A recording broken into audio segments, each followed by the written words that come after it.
एक पौधे की भी विभिन्न अवस्थाएं होती हैं। अवस्थाएं मतलब एक मैच्योर पौधा होता है, या आप बोल सकते हैं यंग एज का। एक छोटा सा होता है सैपलिंग्स, जो किड्स बोल सकते हैं। इसी तरह से टीन एज भी होता है।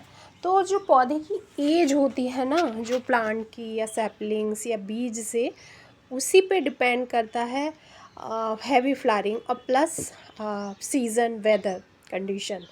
ये दो चीज़ें हैं। और अगर आपने अच्छी हेल्दी सॉइल बनाई है और आपका प्लांट हेल्दी है तो बहुत अच्छी हैवी फ्लावरिंग होगी। तो मैं जो पौधे बाई किए हुए हैं वो 30 रुपए के मैं लाई हूँ। तो आप उनके प्राइस से ही गैस कर सकते हैं कि जब 30 रुपए में दिया है तो इसका मतलब सस्ता प्लांट है। इसका मतलब देखिए, सिर्फ एक या दो ब्रांचेज़ हैं। वहाँ पे 100-150 रुपए के भी प्लांट्स थे जिसमें बहुत सारे मल्टीपल ब्रांचेस थे, बहुत बुशी था। तो ये आपके ऊपर डिपेंड करेगा कि आप एक बार में बहुत मैच्योर प्लांट लाएं या मेरी तरह से इस तरह से 30-30 रुपए में काफ़ी सारे प्लांट्स का परचेज़ कर सकते हैं। ये गुलदाउदी जो है मेरे पास 4 साल से है और हर साल इसी तरह से बहुत भर भर के फ्लावरिंग होती है। क्या केयरिंग टिप्स करनी है और किस तरह से आप इनकी देखभाल करें कि ये हमेशा आपके पास इसी तरह बने रहें, ये मैं आज अपने इस वीडियो में आपके साथ शेयर करूँगी।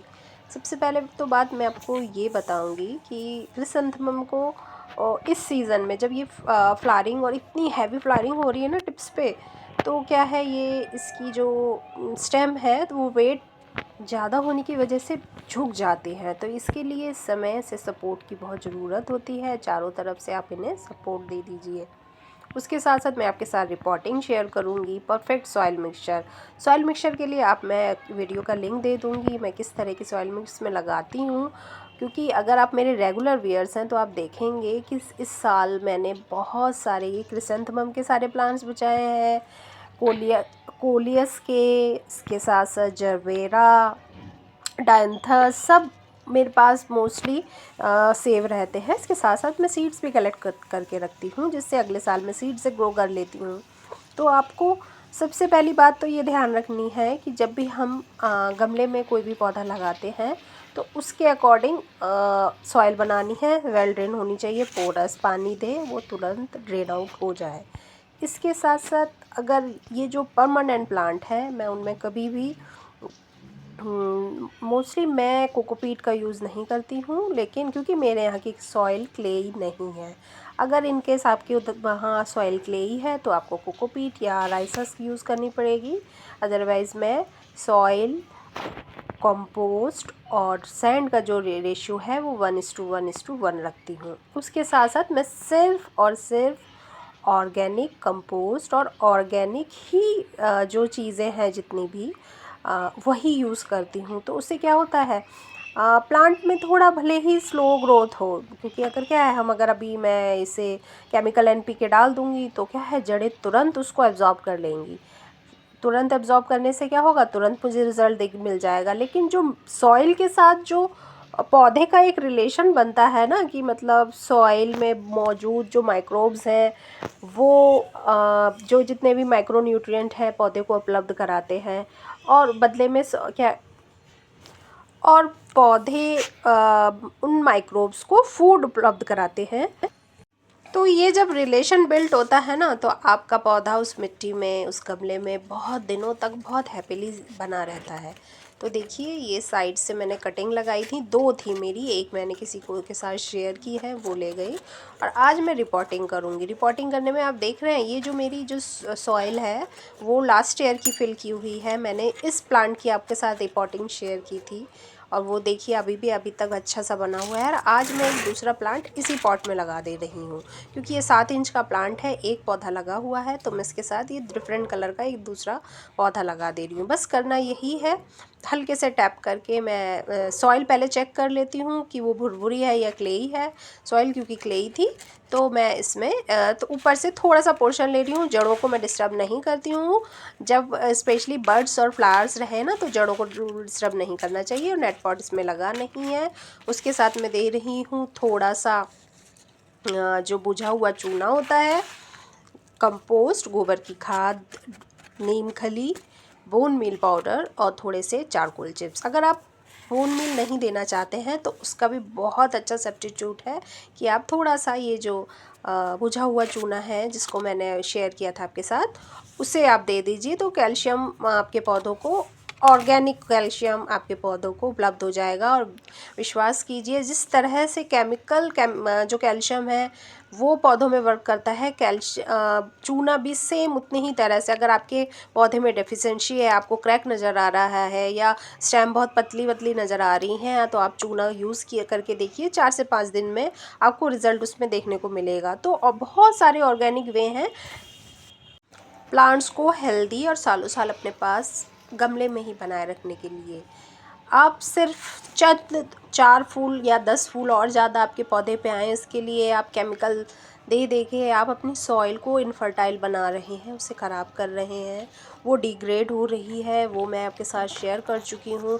क्योंकि जब हम केमिकल फर्टिलाइज़र यूज़ करते हैं ना, तो उसका मोस्टली हो सकता है मैक्सिमम टू मैक्सिमम 8 to 10% ही पौधा लेता है, बाकी ही सॉइल में ही पड़ा रह के सॉइल को पोल्यूट करता है, वाटर पोल्यूट करता है, जैसे मैं बहुत बार आपके साथ बोल चुकी हूँ। अगर आपको फुल वीडियो देखना है तो उसका लिंक मैं आपके साथ डिस्क्रिप्शन में दे रही हूँ। तो बस अब ऑर्गेनिक यूज़ करें, जो भी यूज़ करना है। कभी भी आप देखेंगे थोड़ा स्लो ग्रोथ होगी, पौधा थोड़ा धीरे धीरे ग्रो करेगा, लेकिन रिज़ल्ट इतना बेस्ट होता है ना। ये जो पौधे के साथ ये जो गमले की मिट्टी के अंदर वो जो मैं बोल रही हूँ रिलेशन बन चुका है, तो पौधा हैप्पीली आपके पास सालों साल चलेगा। एकदम विश्वास करके देखिए, क्योंकि हम उस समय से गार्डनिंग कर रहे हैं जब यूट्यूब नहीं था, और हम तो ऐसे भी करते थे कि बिना कुछ लगाए पुरानी मिट्टी में ही पौधा ला के लगा देते थे। वो भी बहुत अच्छे से चलता था और हम कभी नहीं सोचते थे ढेरों फ्लावर आए, भर भर के फ्लावर आए। हम कभी भी इस चीज़ के कंपटीशन में थे ही नहीं, बस हमको ये रहता था हमारा पौधा अच्छे से चले। अब फटाफट बात केयरिंग टिप्स की। फुल डे सन में रखना है।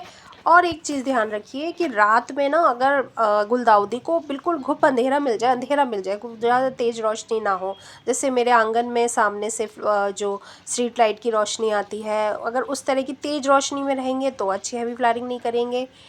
आपको वेल ड्रेन सॉइल लेनी है, और लेकिन मॉइस्चर बना के रखिए। इस समय जब फ्लावरिंग हो रखी है तो एकदम ड्राई ना हो, सॉइल ड्राई हो तभी पानी दें, लेकिन मॉइस्ट रहे, ये ध्यान रखिएगा। वैसे से जाड़ों में जल्दी सॉइल इतनी सूखती नहीं है, तो उसकी चिंता मत कीजिए। बस आप ज़्यादा पानी ओवर वाटरिंग पे ही फोकस रखिए, ओवर वाटरिंग ना करें।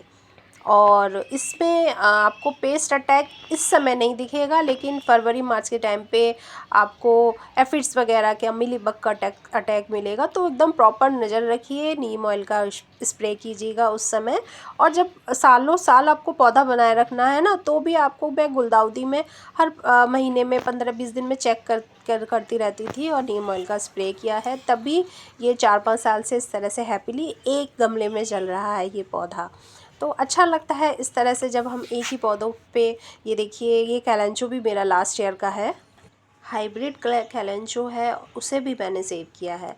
तो बस यही एक रीज़न है कि मैं कुछ भी केमिकल यूज़ नहीं करती हूँ, कि जल्दी से मुझे रिज़ल्ट मिल जाए, 10 दिन के अंदर फ्लावरिंग आ जाए, बहुत सारे फूल खिलें। बस मुझे ये पता है कि मदर नेचर जो सबसे मेन हमको एक गुण सिखाती है वो है पेशेंस। धैर्य रखिए, जब सही समय आएगा तो आपको उसका रिज़ल्ट ज़रूर देखने को मिलेगा। बस आप हमेशा ऑर्गेनिक चीज़ें यूज़ कीजिए। पोटेशियम, उसके चक्कर में इतना ज़्यादा पोटेशियम देना है, एनपीके का रेशियो, सल्फ़र का ये रेशियो, जो लोग बिज़नेस कर रहे हैं शायद उनको वो एक बार फिर भी सोच सकते हैं। मैं बोल रही हूँ क्योंकि उनका बिज़नेस डिपेंड करता है। लेकिन अपने गार्डन में छोटे से गमले में ढेरों फूल आए, तो उसमें कैल्शियम पोटेशियम का इतना चक्कर ना करके, अगर आप सिर्फ इस तरह से जैविक खाद यूज़ करेंगे तो बहुत बेस्ट रिज़ल्ट आपको आज नहीं तो कुछ दिनों बाद आप खुद समझ जाएंगे कि इस मिट्टी में आपका पौधा हैप्पीली बहुत दिनों तक सरवाइव करेगा, क्योंकि वो एक रिलेशन बिल्ड कर चुका है सॉइल के साथ। वो उसके माइक्रोब्स जो हैं उसके साथ हमारे पौधों की जड़ों में एक कनेक्शन है, जो दोनों को एक दूसरे को, मतलब वो जो माइक्रोब्स है ना, फिर हमारे पौधों में जो इम्यून सिस्टम है ना उसको भी बूस्ट करती है। पौधे जो जितने भी जो बीमारीज़ वगैरह आती है ना, उनसे भी लड़ सकते हैं। तो यही मेरा शायद सीक्रेट है कि मेरे पास बहुत सालों से मतलब एक गमले में भी मैं पौधे इस तरह से सर्वाइव कर लेती हूँ, क्योंकि मैं अंधाधुन भैया खाद दिए जाओ, इतने फूल आएंगे, हर 15 दिन में खाद डालो, ऐसे नहीं। लेकिन हाँ, मैंने अभी तक इसमें कंपोस्ट नहीं दिया है। आप सोचिए, लास्ट ईयर का गमला लगा हुआ है, लेकिन मैंने लिक्विड फर्टिलाइज़र वो भी सरसों की खली का दिया था, जिसको मैंने सिर्फ एक ही बार दिया है। और वो बस ये भी, इसका भी लिंक मैं आपके साथ शेयर कर दूँगी। मैं जो भी यूज़ करती हूँ ऑर्गेनिक यूज़ करती हूँ। सरसों की खली और नीम खली का मैंने लिक्विड फर्टिलाइज़र बनाया था, और मैंने अपने सभी प्लांट्स को उस समय ये दिया था मिड ऑफ नवंबर में। और मैं सरसों की खली का फर्टिलाइज़र भी हर 15वें दिन में दो, उस तरह से नहीं करती हूँ, महीने 1.5 महीने में ही देती हूँ। मैं कभी भी ज़्यादा खाद देने का अपने प्लांट्स में सोचती ही नहीं हूँ, क्योंकि जो ऑर्गेनिक खाद होती है ना, वो स्लो रिलीज़ खाद होती हैं, वो धीरे धीरे हमारे पौधों तक पहुँचती हैं।